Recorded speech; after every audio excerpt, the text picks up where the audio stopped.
Okey tuan-tuan, saya nak kongsikan penyakit yang biasa menyerang pokok durian. Okey, ialah ini dipanggil orang kata Colat anthranox. Okey. Colat anthranox. Okey, penyakit ni biasa menyerang daun durian, terutamanya apabila mempunyai kelembapan tinggi. Okey. Dan juga pokok yang mengalami kekurangan nutrition, okey, akan mudah diserang penyakit ni. Macam mana penyakit ni? Dia mengalami kekuningan yang tidak hijau yang tidak sekata di pangkal, dan juga dia terbakar di hujung. Okey, ni adalah contoh Colat anthranox. Macam mana kita nak kawal dia adalah kita dengan menyembur racun kulat seperti antrakol dalam kekerapan seminggu sekali ataupun 2 minggu sekali. Tetapi untuk memulihkan dia, memulihkan daun yang rosak ni ataupun batang yang terkena jangkitan kulat ni adalah dengan menggunakan racun menkoren. Kedua-dua yang saya sebut antrakol dan juga menkoren tersebut adalah racun yang berbentuk tepung. Okey, berbentuk tepung yang dikeluarkan oleh Bayer.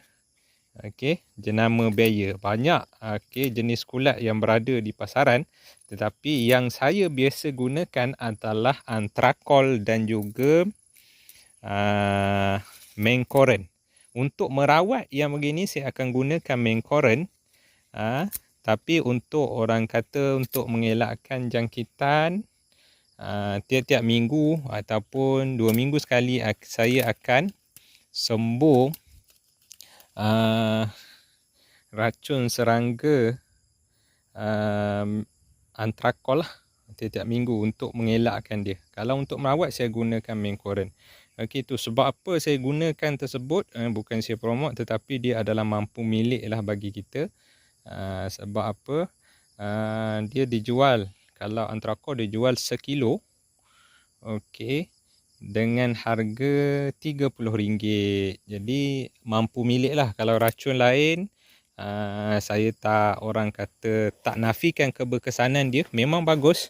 Tetapi bagi pekebun yang orang kata berskala ataupun yang kurang berkemampuan, kita boleh gunakan antrakol dan juga menkoren lah sebagai dia adalah yang mampu milik. Okay, tuan-tuan, kalau terkena jangkitan ni, okey, biasanya kita akan buang lah bahagian daun yang terkena jangkitan ni. Okey, kita akan buang. Sebab apa? Dia tidak akan tumbuh kembali daun yang buruk ni, malah dia akan gugur lah. Pokok yang terkena jangkitan yang kuat, dia akan mengalami kemerosotan kesihatan dan juga menyebabkan daun ni habis gugur dan juga dahan ni akan mati. Kita tengok dahan yang kena jangkitan ni dia mengecil. Walaupun ni adalah dahan utama, tetapi dahan yang tak kena jangkitan ni dia gemuk. Itu adalah simptom-simptom macam mana Colat anthranox ni menyerang kepada pokok. Okey, saya akan tunjukkan lagi contoh pokok lain yang kena Colat anthranox ataupun jenis-jenis. Okay, ni contoh hawa daun yang menyerang pokok saya ni, disebabkan mungkin kelembapan tinggi, kelembapan di kawasan ni. Sebab itulah kita yang pertama sekali pentingnya kita buat pruning untuk mengelakkan daun ni terlampau lembap. Mungkin mengelakkan jangkitan kulat lah. Tengok ada pokok-pokok yang diserang kulat hawa daun ni. Ada daun-daun yang diserang. Okey, itu adalah contoh pokok ataupun kulat yang biasa menyerang pokok durian. Okey, seterusnya kita akan tengok apa lagi yang biasa menyerang pokok durian. Kat sini saya akan tunjukkan satu jenis kulat yang menyerang batang pokok durian. Ini adalah kanker batang. Okey, kanker batang kenapa dipanggil kanker? Apabila dia merebak di batang ni, dia terkena di batang ni, dia akan memburuk dan dia akan menyebabkan pokok tersebut mati dan juga putus. Sebab apa? Keburuk dia tu sampai ke teras utama, menyebabkan orang kata pokok tersebut mati. Okey. Ada beberapa pokok. Macam mana berlakunya kanker batang ni? Salah satunya disebabkan oleh serangga iaitu dipanggil ulat pengorek batang. Okey. Ini yang saya telah rawat, nampak di sini dia dah tumbuh semula. Kalau tidak dia berair, dia hitam dia sampai ke atas. Ni adalah contoh. Okey, macam mana kanker tersebut merebak. Dan juga orang kata memakan teras bahagian dalam pokok, sehingganya sekiranya kita tak rawat, pokok ni akan mati ya. Okey, dulu pokok ni memang besar, tapi apabila dia kena penyakit ni, okey, dia agak terencat lah. Okey, dia agak terencat. Okey, tetapi dia dah hampir pulih. Saya yang ni saya gunakan racun Elite ataupun Elite, macam-macam orang sebut, ALLITE, Elite. Okey. Saya akan tunjukkan satu pokok saya yang kena kanker batang yang hampir putus. Okey. Tuan-tuan, ni adalah pokok musang king saya. Pokok musang king yang saya pada peringkat awalnya dulu dia kena kanker batang, habis separuh pada pokok dia. Batang dia sebesar ni tuan-tuan. Batang ni sebesar ni. Saya rasa sekitar hampir 6 bulan ataupun 7 bulan yang lalu. Okey, dia dah, orang kata dah habis sebelah. Dia batang besar ni je, dia habis sebelah ni. Buruk, saya kikis ni, tinggal orang kata dah nak putus sangat dah. Tapi sebelah ni dia hidup, sebelah sini dia hidup. Okey, dia merebak, buruk, dia memburuk. Memburuk dia tu yang dipanggil kanker.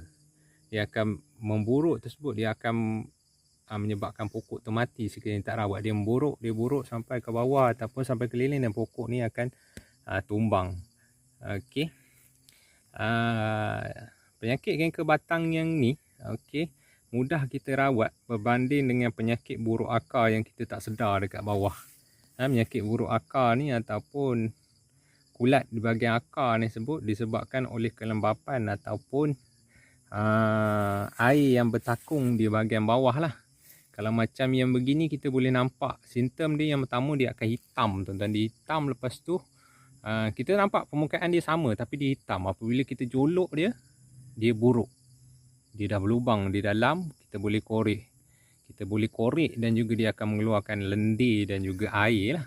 Pada peringkat awal ni simptom dia begitulah. Saya kikis hampir separuh batang, dah nak putus lah. Saya ada masukkan gambar ni dalam Facebook. Saya bertanyakan pokok ni boleh diselamatkan tidak. Semua cakap buang. Tapi saya rasa saya boleh selamatkan pokok ni. Alhamdulillah lah. Saya gunakan racun Elite yang saya beritahu tersebut. Nampak ketebalan kulit itu untuk menutupi, orang kata, untuk menutupi bahagian yang saya korek tersebut memang tebal. Hampir 1 inci dah kulit itu. Okey. Jadi penting untuk kita tengok tuan-tuan, pokok kita. Kalau dia dah teruk tersebut, memang membahayakan pokok kita, boleh menyebabkan kematian lah.